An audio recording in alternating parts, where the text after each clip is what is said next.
Good afternoon and welcome to GrainTV. It's March 14th, 2013. I'm Logan Bridges. To my right here is Cody Bills. Well, Cody, let's jump into Fire Tip, see how the grains closed out the day here on a Thursday. As we can see, we have corn trading up 6 3/4, soybeans backing off 9 cents, Chicago wheat up 14 1/2, Kansas City wheat picking up 14 3/4. If you guys want live quotes over at your home or office, visit us at grainhedge.com. You can take a no-obligation trial of the platform that you see here on GrainTV. But Cody, kind of break down the action for us here. Once again, we had wheat picking up some pretty darn good ground, up 14 1/2 cents on the Chicago contract. It really seemed like fundamentally this export sales report helped things out. Yeah, absolutely. You know, they did great in the old crop sales. They booked 888,000 metric tons for old crop. New crop, they didn't do so well, only booking about 198,000 metric tons. You know, this was kind of the same theme here for soybeans. Soybeans had great old crop sales. New crop was really where the weakness was. And I guess I look at it and I think, you know, we got the planting intentions report coming down the line,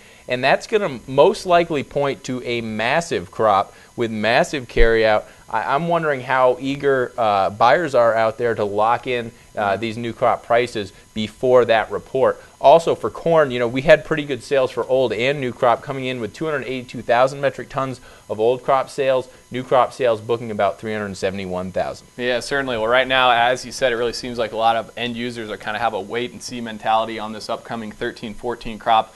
Certainly from the USDA Outlook Forum we had a couple weeks ago, all expectations are for a very large corn and soybean crop to be put in, and the USDA right now is projecting 2 billion bushel carryout for next year's crop. So certainly weighing on things there. But in terms of export sales and kind of the pace that we're where we are at right now in the marketing year, can you kind of break down where we are? Yeah, absolutely. Right now, corn is still behind pace, even taking into account the last WASDE report revision here for export sales. Right now, we're about 24 million bushels behind pace.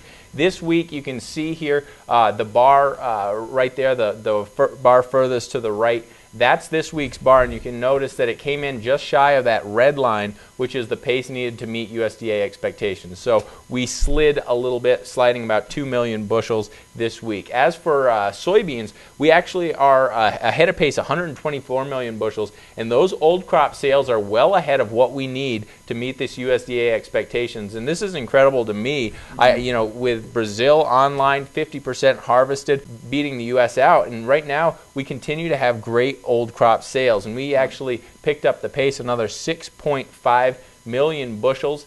So we're now ahead 124 million bushels compared to the USDA's forecast. Yeah, Cody, if we jump back into Fire Tip here, I know before the show you and I were having a little bit of a discussion here on this May daily chart right now. Certainly some very important fundamental developments here just in the last couple days. And today was kind of an interesting trade day. You know, we saw soybeans really pressured to the downside early on. We certainly saw some buyers come in, though, late. That last 5-minute bar was pretty darn strong. We saw a lot of buying interest in this market. Can you kind of break down, you know, in light of the numbers that we saw today, good sales there, what's kind of your outlook on this May contract right now? I know, talking to producers out there, a lot of guys are looking at maybe getting rid of the last 12, 13 beans that they're holding on to right now. Yeah, you know, up around that $15 price level, we definitely had resistance, and you know, we had talked about this a while back, is that, you know, we just don't see any reason to be able to rally over that $15 level, especially with South America harvesting one of the largest crops they've ever grown down there. Right. Now, the only difference here is that they're having some logistical problems getting it out to the market, and that's kicking sales back over to us. But the bottom line here is that we are selling off.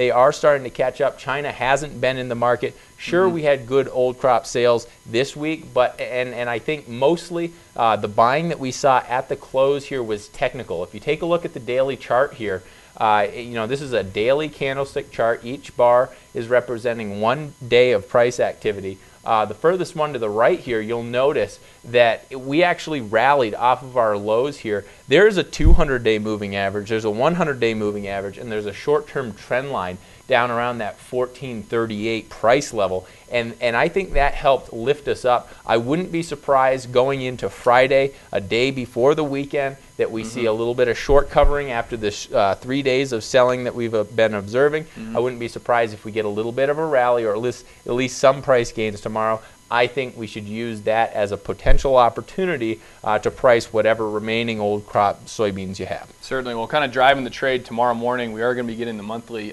NOPA crush numbers out tomorrow. If we just look at expectations for that report, the average trade guess is looking for 141.6 million bushels of soybeans reported crushed during the month of February. That's backing off a bit from the January crush, but certainly still at this time of year, we expect the crush to be backing off a little bit as we move away from harvest. And year over year, the crush has still been very strong here. It seems like that's one thing that's been supporting the bean market in general. So bottom line, trade expectations, 141.6 million bushels going to crush during the month of February. We'll be tweeting about that report when it comes out tomorrow morning, and certainly breaking down the numbers tomorrow afternoon once again here on Grain TV. But in general, guys, I think that kind of wraps up what we saw here in the grain market for a Thursday. Certainly, thanks a lot for joining us here on Grain TV. Have a great night. We'll see you tomorrow for the NOPA Crush Report.